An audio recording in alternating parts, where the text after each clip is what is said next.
Amém. Glória a Deus. Quantos estão felizes? Diga amém. Glória a Jesus. Queridos, vamos abrir em Salmos 93. Hoje estamos finalizando a série de mensagens da nossa festa dos tabernáculos, né? Nós, como cristãos, a gente não tem como um mandamento a celebração da festa de tabernáculos, ok?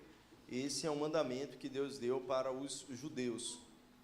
Mas nós entendemos que as festas do Senhor, elas estabelecem um marco e elas estabelecem uma mensagem profética. E através dessas festas, nós nos situamos no calendário de Deus na terra, o que Deus está fazendo na terra. Então, nós, oficialmente, né, a festa de tabernáculos para os judeus encerrou ontem, né, no sábado, e nós estamos encerrando hoje a nossa festa dos tabernáculos. Tivemos uma semana incrível aqui, né, maravilhosa.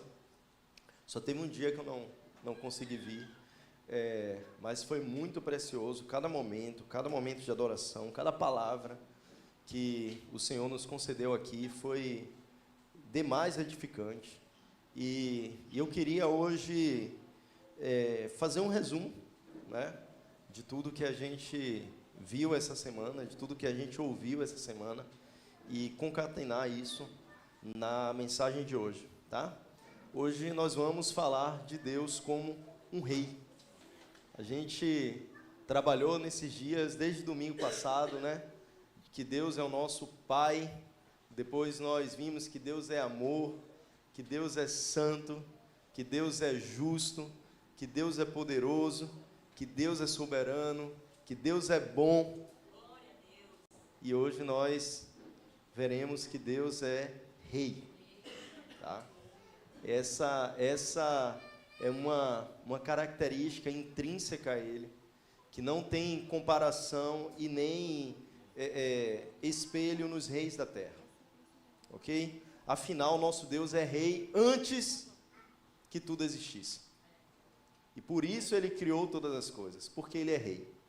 Então, Salmo 93 vai falar um pouquinho sobre isso. O Senhor reina. Vamos ficar de pé?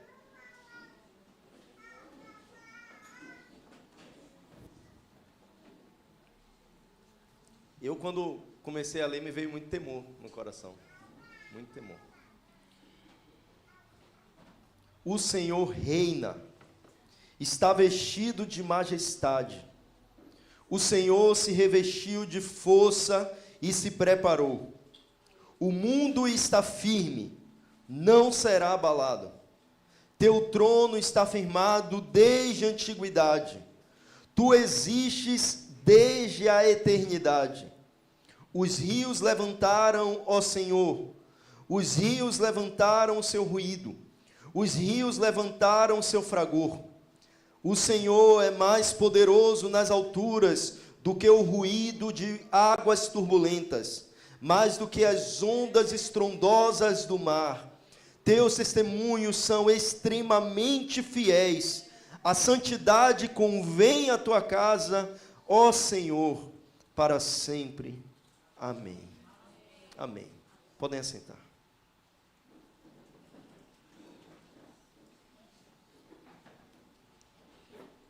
Queridos, como nós começamos a falar aqui, desde que qualquer coisa viesse a existir, Deus já é em si mesmo.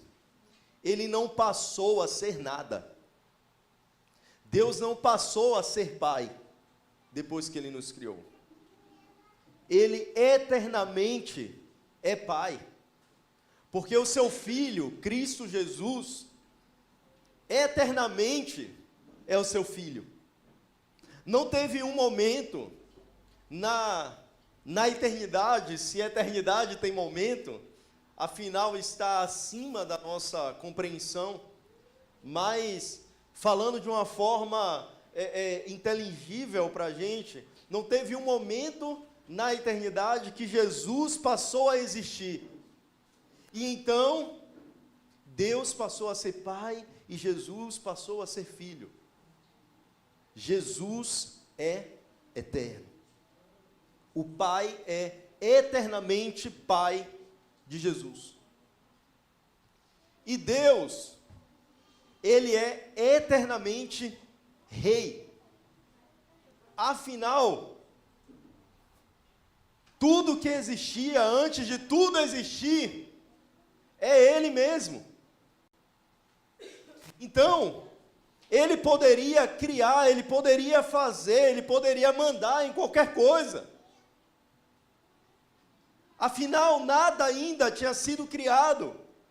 E Ele já era soberano. Por isso que quando Moisés está diante do Senhor e ele fala assim: Senhor, mas o povo vai perguntar quem está me enviando, e o que é que eu vou dizer a eles? Qual o nome do Deus que está me enviando?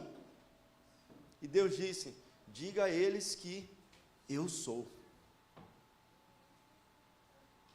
Porque antes de tudo, Ele é. Ele é Rei, antes que existisse território. E, como Rei, Ele tem características, como Deus, Ele tem características que são intrínsecas a Ele, que não foram características que foram, que fazem parte do seu caráter como algo externo a Ele. A santidade, a bondade, o amor não é algo externo a Deus. Isso é quem Deus é. Deus é amor, Deus é bom, Deus é santo. Então, tudo aquilo que Ele revela e que nós colocamos em nome, isso é apenas parte para se tornar inteligível a nós quem Ele é, porque Ele é muito maior do que isso. Ele é Deus. Então, o nosso Deus, Ele é Rei antes de que qualquer coisa viesse a existir. Isaías, ele vai falar no capítulo 66, o céu é o meu trono e a terra é o estrado dos meus pés. Essa é a grandeza do nosso Deus.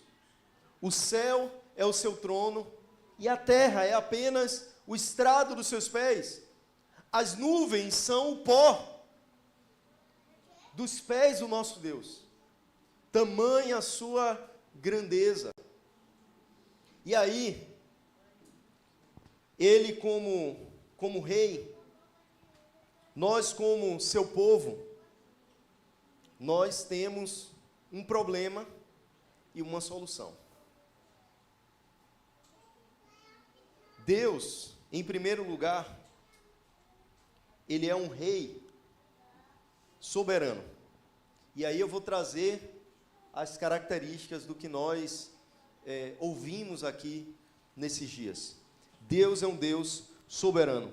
O seu reinado é absoluto. Ele reina sobre os reis da terra. Não há nada nesse mundo que Deus perdeu o controle. Por mais que para a gente possa olhar na nossa pequenez, diante da finitude do nosso corpo, nós possamos olhar e falar assim: como as coisas estão descontroladas, como a maldade desse mundo está descontrolado, como que as injustiças nesse mundo estão descontroladas. Mas Deus continua assentado no seu trono. Ele continua no trono. Nada fugiu do seu controle. O fato de Deus ser soberano não significa que Ele é um ditador. O nosso Deus não é ditador.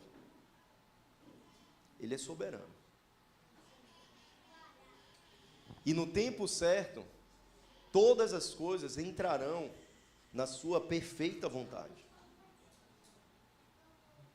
Por quê? A vontade de Deus, Ele não coloca a sua vontade de forma que nós não tenhamos a escolha. Nós temos a escolha de fazer ou não a vontade de Deus. Afinal, isso é amor. Eu só tenho a opção, eu só tenho como dizer que eu amo aquilo que eu tenho a opção de não amar. Amor não é amor se não existe a possibilidade do não amor. Então, nós como seres, como criaturas, formados por Ele, nós temos a possibilidade, nós podemos, afinal Adão mesmo fez isso. Deus falou, olha, você tem todas as árvores que estão no jardim disponíveis para você, você tem a árvore da vida, e tem essa árvore aqui, que você não deve comer, porque a partir do dia que você comer, certamente morrerás.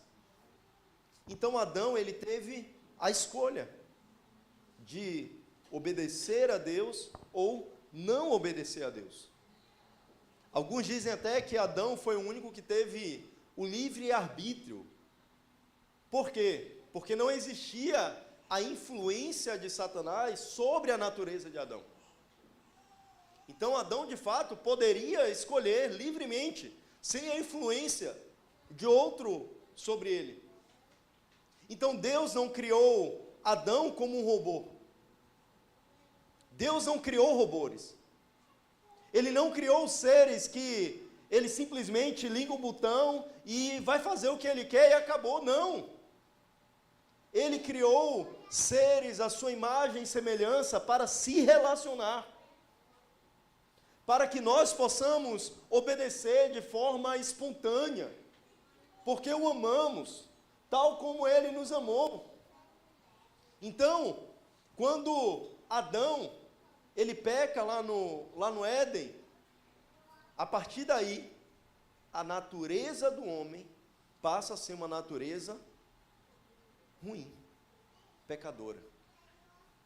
E Adão vai gerando homens e mulheres, e a ideia de Deus era que, ao se alimentar da árvore da vida, e rejeitasse a árvore do conhecimento do bem e do mal, por meio do relacionamento com Eva, Adão fosse gerando homens e mulheres à imagem e semelhança do próprio Deus, que também escolheriam se render a Deus.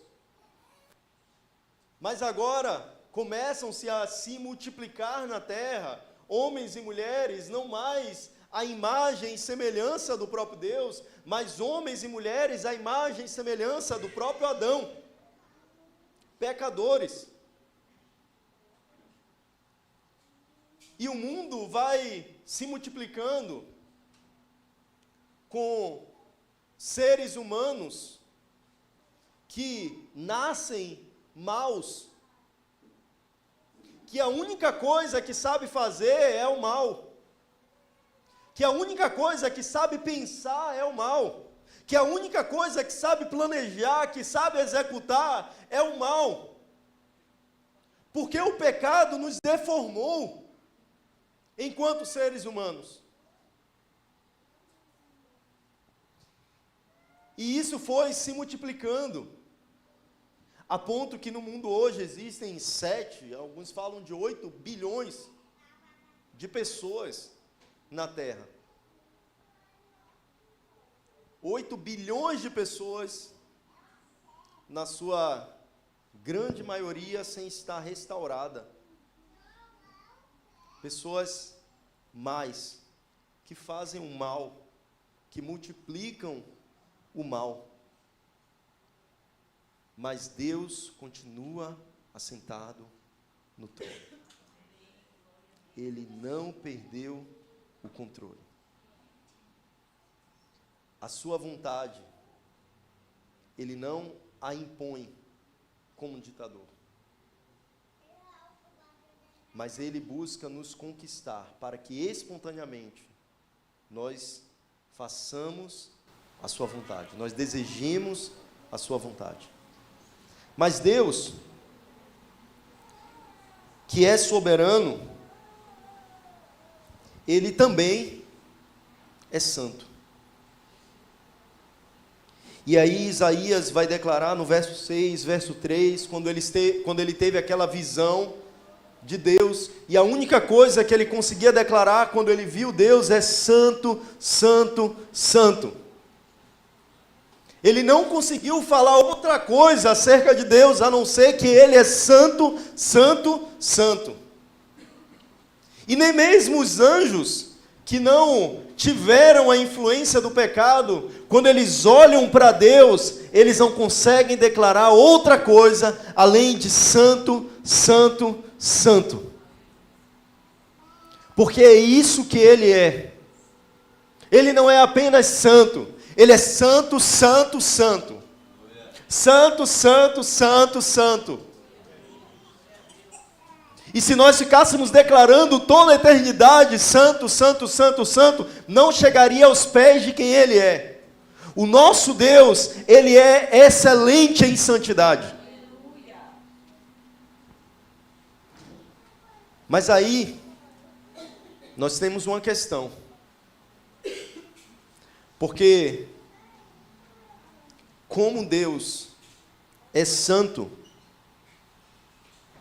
o seu reino é um reino em que existem leis, como qualquer reino, existem leis. E qual é o padrão das leis de Deus? O padrão é o próprio Deus.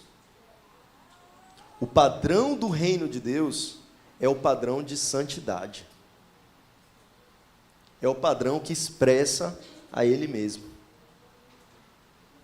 Mas aí o pecado nos deformou.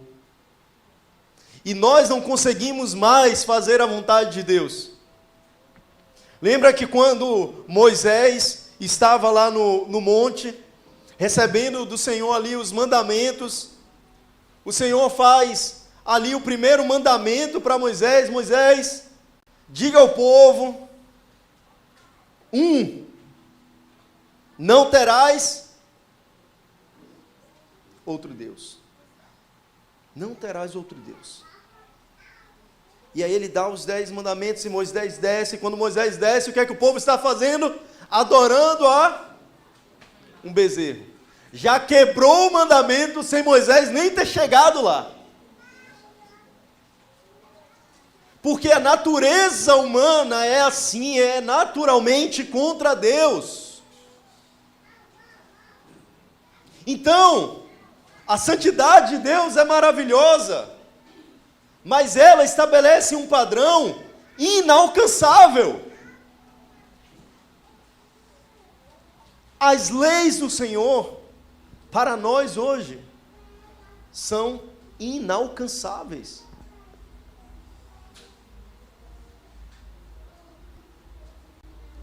É igual os judeus, eles colocam ali, né, 613 leis que Deus estabelece ali no Pentateuco. E entre eles, todos sabem que é impossível cumprir todas as leis. E se você deixa de cumprir uma, você já se torna injusto. Se você deixa de cumprir uma vírgula da lei, já estabelece para você a condenação. Por isso que Romanos vai dizer que todos nós pecamos e destituídos estamos da glória de Deus. Porque não há um justo sequer na terra. Um justo sequer. A condenação era o nosso destino. Por quê? Porque o nosso Deus é santo. O padrão do seu reino é Ele mesmo. Em Apocalipse a gente vê um prumo que foi dado a João, também foi dado esse prumo a Ezequiel. E esse prumo é o padrão para que se entre no reino dos céus. E o prumo é o próprio Jesus, o prumo é o próprio Deus. Se não for como Jesus, não entra. Se não for como Jesus, não passa. E Deus, que é soberano e que é santo, Ele também é um rei justo. Não há injustiça no nosso Deus. E como um Deus justo, a justiça é que aqueles que infringiram a lei sejam condenados. Quem infringe a lei precisa ser condenado. Olha o que Provérbios fala. O que as duas coisas que para Deus são abomináveis. Há duas coisas que Deus abomina. Provérbios 17:15. Alguém sabe quais são as duas coisas que Deus abomina? O que justifica o ímpio e o que condena os justos. Isso é abominação para o Senhor. Aquele que cometeu a maldade, que cometeu, de fato, transgrediu a lei, que eles não sejam punidos, isso Deus odeia. Por que Deus odeia? Porque Ele é justo. Então quem fez a maldade precisa pagar pela maldade que fez. Não é porque Deus ama se vingar, não é porque Deus ama condenar. Deus não ama isso, é porque Ele é justo. E isso faz parte da justiça. E a outra coisa é que o justo seja condenado. Aquele que não fez a transgressão, que sofra condenação. Isso aborrece tremendamente a Deus, isso é abominação para Deus. Porque a sua natureza, Ele é justo na sua natureza. Deuteronômio 32:4 vai dizer: Ele é a rocha, suas obras são perfeitas, todos os seus caminhos são justos. Deus é fiel e não há nele injustiça. Todos os caminhos do Senhor são justos, não há injustiça no nosso Deus. Salmo 89:14 vai dizer que a justiça e o juízo são as bases do seu trono. O trono de Deus está firmado sobre a justiça. O nosso rei é um rei que reina com justiça. Se o nosso Deus é um Deus que é rei e reina com justiça, e todos nós transgredimos a lei, e é abominável que aquele que transgride a lei não seja punido diante de Deus. Certamente, se a história terminasse aí, estaríamos frios. Estaríamos frios. Mas o nosso Deus, Ele não apenas é soberano, santo, justo, mas o nosso Deus é bom. Ele é bom. Salmo 145:9 vai dizer: o Senhor é bom para todos, e as suas misericórdias estão sobre todas as suas obras. O Senhor é bom somente para os crentes? O Senhor é bom para todos. Porque essa é a essência do nosso Deus. O nosso Deus é santo, mas o nosso Deus também é bom.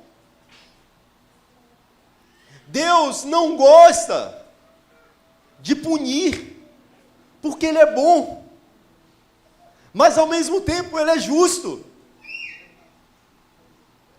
E se Ele deixa a sua bondade falar mais alto que a sua justiça, Ele estaria transgredindo a sua própria justiça. E assim, Ele deixaria de ser Deus. Ele deixaria de ser confiável. Porque Ele estaria transgredindo sua própria justiça. Se simplesmente pela sua bondade dissesse: fiquem tranquilos, ninguém mais vai ser condenado, esquece essa história. Ele é bom, mas Ele é justo. E como que o Senhor enfrenta esse que para nós é um dilema, dele ser bom, dele querer que todos sejam salvos? Afinal é isso que Ele mesmo disse. Ele não gostaria de mandar ninguém para o inferno. A Bíblia mesmo vai dizer que o desejo de Deus era que todos fossem salvos. Essa é a vontade dEle. Mas isso vai acontecer? Não vai acontecer. Por quê? Porque Ele é justo. Ele tem o desejo, mas Ele não pode transgredir a sua lei para cumprir o seu desejo. Então, nem todos serão salvos. Mas Deus, além de bom, afinal não mudaria nada Ele ser bom, mas ao mesmo tempo Ele ser justo. Para nós não mudaria em nada, porque a sua justiça ia prevalecer. Mas o nosso Deus, além de bom, Ele é amor. E 1 João, capítulo 4, verso 8 até o 10, vai dizer: Deus é amor. Nisso se manifestou o amor de Deus para conosco, em haver Deus enviado o seu Filho unigênito ao mundo, para que por meio dele vivamos. Nisso está o amor, não em que nós tenhamos amado a Deus, mas em que Deus nos amou e enviou o seu Filho como propiciação dos nossos pecados. O amor de Deus não ignora a justiça de Deus, porque diante da justiça, aquele que transgrediu a lei precisava pagar pelos seus crimes, precisava pagar pelos seus pecados. Mas Deus é um Deus bom, é um Deus que deseja que todos sejam salvos, é um Deus que não tem prazer em mandar ninguém para o inferno, é um Deus que não tem prazer em fazer o que é mal. Então, Ele nos amou. E o fato dele ter nos amado muda tudo. Por quê? Porque Ele foi aquele que sofreu a ofensa pelos nossos pecados. O nosso Rei sofreu a ofensa pelos nossos pecados. E Ele mesmo, aquele que sofreu a ofensa pelos nossos pecados, se fez homem, veio no ventre de uma mulher, Ele nasceu, Ele cresceu, e Ele não teve pecado algum, e Ele mesmo, Deus ofendido, morreu em lugar dos ofensores. O Deus, o Rei, que precisava nos punir, Ele decidiu sofrer a punição em nosso lugar, para que nós não fôssemos mais punidos. Porque Deus é amor. E Ele é bom. Por isso que a cruz, a justiça e o amor de Deus se encontram. Não é ou justiça ou amor. Lembra o que nós lemos em Provérbios, que para Deus é abominável que aquele que cometeu a injustiça não seja punido. E é abominável para Ele que aquele que não cometeu a injustiça seja punido. Mas Ele não mandou um terceiro para ser punido. Ele sofreu a própria punição, Ele mesmo.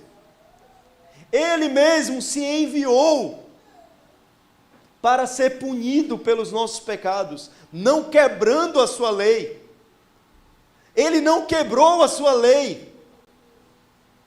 Jesus foi punido pelos nossos pecados, sendo o próprio Deus, sendo o próprio ofendido. Então, Provérbios continua intacto.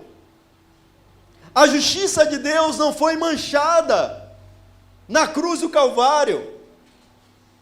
Pelo contrário, na cruz do Calvário, a justiça de Deus se deparou com o amor de Deus. E o amor de Deus foi a nossa libertação. A cruz é a nossa libertação. Olha o que João diz no capítulo 10, verso 18: ninguém tira a vida de mim, eu a dou voluntariamente. Ninguém tirou a vida de Jesus. Logo depois que Jesus morreu, Judas sentiu ali, um tamanho remorso por ter entregue Jesus, e ele se matou. Porque ele pensou: eu tirei a vida de Jesus, mas Jesus está dizendo: ninguém tirou a minha vida, eu a dou voluntariamente. Segundo aos Coríntios, capítulo 5, verso 21, aquele que não conheceu o pecado, Deus o fez pecado por nós, para que nele fôssemos feitos justiça de Deus. Jesus não conheceu o pecado, mas Ele se fez pecado em nosso lugar. Por isso que nas águas do batismo, onde todos desciam as águas do batismo, para deixar ali naquelas águas as suas impurezas, e levantassem uma nova criatura. O batismo era o batismo para arrependimento dos pecados. E Jesus, um belo dia, vai chegando no meio daquela multidão, onde todos estavam descendo as águas, se arrependendo dos seus pecados. E Jesus chega, e João olha e diz: eis aí o Cordeiro de Deus, que tira o pecado do mundo. E Jesus fala: ei, João, chegou minha vez, me batiza, João. João fala: como assim, Senhor? O batismo é para arrependimento dos pecados, como que eu vou te batizar? Eu não sou digno sequer de prender as sandálias dos seus pés, como que eu vou te batizar, Senhor? Enquanto nas águas nós descemos, para que ela lave os nossos pecados, Jesus, que não tinha pecado, desceu às águas, para assumir sobre ele o peso do nosso pecado. É como uma esponja que entra numa água suja, trazendo sobre ela toda a impureza. Jesus foi o filtro das águas. Ele assumiu sobre ele todo o pecado da humanidade. E ele cravou na cruz do Calvário todo o pecado. Está resolvido. está totalmente resolvido. O próprio Deus sofreu a punição dos nossos pecados, como Paulo diz em Romanos, Deus o propôs como propiciação pela fé no seu sangue, para demonstrar a sua justiça. Deus demonstrou a sua justiça, moendo o seu filho na cruz do Calvário. Imagina que, enquanto o provérbio está dizendo das coisas que Deus abomina, Jesus, a Bíblia diz que agradou a Deus moer o seu filho. Deus se agradou em moer Jesus por causa dos nossos pecados. Esse é o nosso rei. Esse é o nosso rei. E o nosso rei, que é soberano, que é santo, que estabelece o padrão de santidade no seu reino, ele que é justo, que é bom e é amor, ele também é poderoso. O nosso Deus é poderoso. Aqui, Ele nos libertou do império das trevas e nos transportou para o reino do Filho do seu amor, em quem temos a redenção, a remissão dos pecados. Ele não apenas nos salvou da punição que sofreríamos, mas Ele é poderoso para transformar o nosso coração caído. O nosso coração, que antes não desejava fazer a vontade de Deus, Ele tirou de nós esse coração empedrecido, esse coração duro, Ele tirou de nós esse coração e nos deu um novo coração, o coração do seu próprio Filho. A obra de Deus é uma obra completa. Ele não apenas falou, ok, eu já sofri a punição, está tudo bem, podem pecar à vontade. Não, o Deus que é bom, o Deus que é amor, sofreu no nosso lugar, é o Deus que é poderoso para transformar a nossa vida, é o Deus que é poderoso para mudar a nossa mentalidade, é o Deus que é poderoso para mudar as nossas inclinações pecaminosas, é o Deus que é poderoso para nos dar a sua santidade, para que desejamos fazer a vontade dEle, para que tenhamos vontade de fazer a vontade dEle. Agora, o que nos alimenta não é mais o que alimenta a nossa carne, o que nos alimenta de verdade é fazer a sua vontade. É nisso que nós nos alegramos. Perceba, toda vez que você peca, você sai triste. Agora, toda vez que você resiste, decide fazer a vontade de Deus, como aquilo te alegra. E seria impossível fazer a vontade de Deus se o nosso Deus não fosse poderoso o suficiente. Mas o nosso Deus é todo poderoso, não importa o tamanho do seu pecado. O amor de Deus, Ele cobre multidão de erros. Ele é poderoso para nos transformar. Ele é poderoso para transformar o pior homem na face da terra em um servo dele fiel. Afinal, eu estou aqui. O pior dos pecadores. E Ele me salvou, me deu um novo coração. Não há milagre maior do que esse, não há poder maior do que esse. O que é curar um câncer, o que é curar qualquer coisa, diante de curar um coração empedrecido, de um coração que estava longe dele, de um coração que não o desejava. Esse é o maior milagre. Salvar pecadores, que nem eu e você. Esse é o nosso Deus.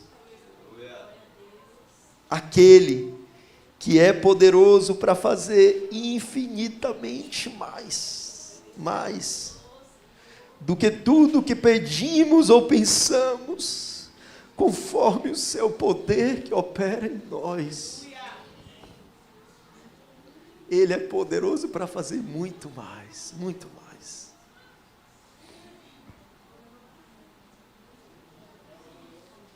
E por último,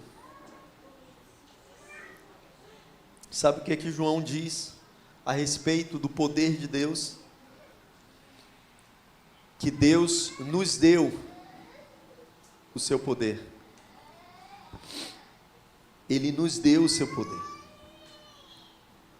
Ele disse: mas a todos quanto o receberam, deu-lhes o poder de serem feitos filhos de Deus, aos que creem no seu nome. O Rei, que é soberano, santo, justo, é também o Deus que é bom, o Deus que é amor, o Deus que é poderoso para transformar o nosso coração. E esse Deus é meu Pai. Esse Deus é teu Pai.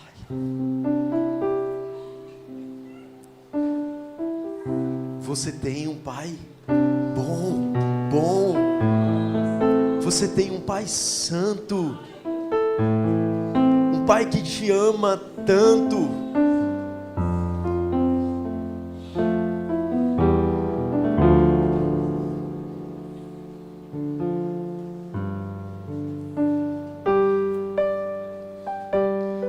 Por isso que isso é o que mais Satanás tem buscado distorcer nesses dias. A visão sobre a paternidade de Deus. Porque uma vez que entendemos que Deus é o nosso Pai, tudo está resolvido. Tudo está resolvido. Nós não sentimos mais carência de nada. Nós não sentimos mais medo de nada. Porque simplesmente nós sabemos que o nosso Pai é o Rei de todo o universo. O nosso Pai, Ele é Senhor sobre tudo. Sobre tudo, e Ele me ama.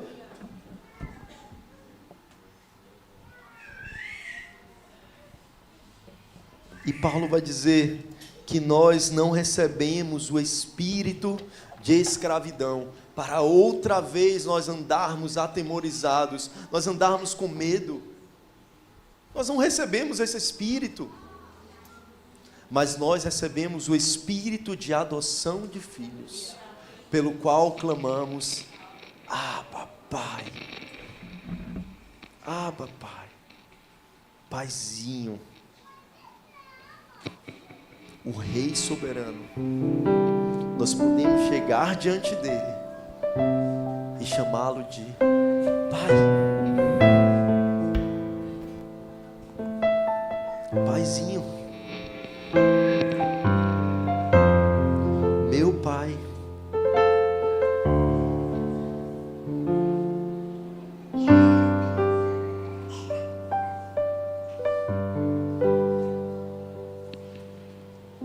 E embora hoje toda a vontade de Deus ainda não esteja sendo feita, vamos ficar de pé.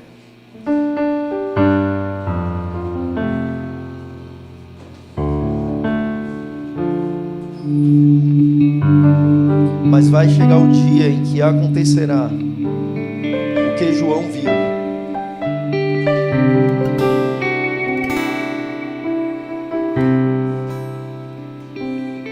Sabe o que ele viu? Ele viu um novo céu e uma nova terra. Porque o primeiro céu e a primeira terra já se foram, e o mar já não existe. Ele viu a cidade santa, a nova Jerusalém que desce do céu da parte de Deus, enfeitada como uma noiva preparada para o seu noivo. E ele ouviu uma forte voz que vinha do trono e dizia: o tabernáculo de Deus está com os homens, pois habitará com eles. Eles serão o seu povo, e Deus mesmo estará com eles. E lhes enxugará dos olhos toda lágrima. E não haverá mais morte, nem pranto, nem lamento, nem dor, porque as primeiras coisas já passaram. O que estava sentado no trono disse: eu faço nova todas as coisas. Escreve, porque essas palavras são fiéis e verdadeiras. E ele disse ainda: está cumprido. Eu sou o Alfa, eu sou o Ômega, eu sou o princípio, eu sou o fim. A quem tem sede, darei de beber de graça da água da fonte da vida. Aquele que vencer herdará essas coisas. Eu serei o seu Deus, e ele me será o meu filho.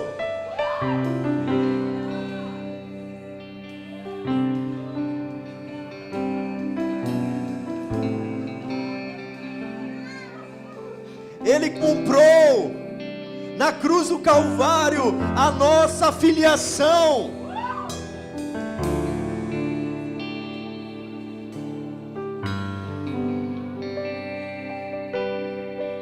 E um dia receberemos um novo corpo, tal como o corpo do seu Filho Jesus. E esse corpo que nós receberemos não será como esse primeiro tabernáculo que nós estamos. Paulo vai dizer que o nosso tabernáculo agora é um tabernáculo passageiro. É um tabernáculo que veio do pó e vai voltar para o pó. Mas um dia, esse tabernáculo corruptível se revestirá de corruptibilidade. Esse tabernáculo que é falho se revestirá de santidade. Esse tabernáculo será substituído por um tabernáculo eterno, onde não mais sofreremos doenças, onde não mais sofreremos tristeza, onde não mais haverá morte. Porque a natureza do próprio Deus revestirá os nossos corpos. E então, Ele será o nosso Deus. Percebe que a Bíblia fala? A Bíblia não diz: Ele será o nosso Deus e nós seremos os seus servos. Mas ela diz: o próprio Deus está dizendo: eu serei o vosso Deus, e eles me serão meus filhos. O nosso rei é o nosso papai. O nosso rei é o nosso papai, cara.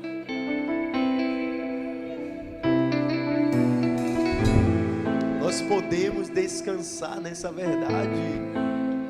Não importa as sentenças dos juízes, não importa o diagnóstico dos médicos, nós podemos descansar nessa verdade. O nosso rei, o rei do universo, é o nosso bom Pai,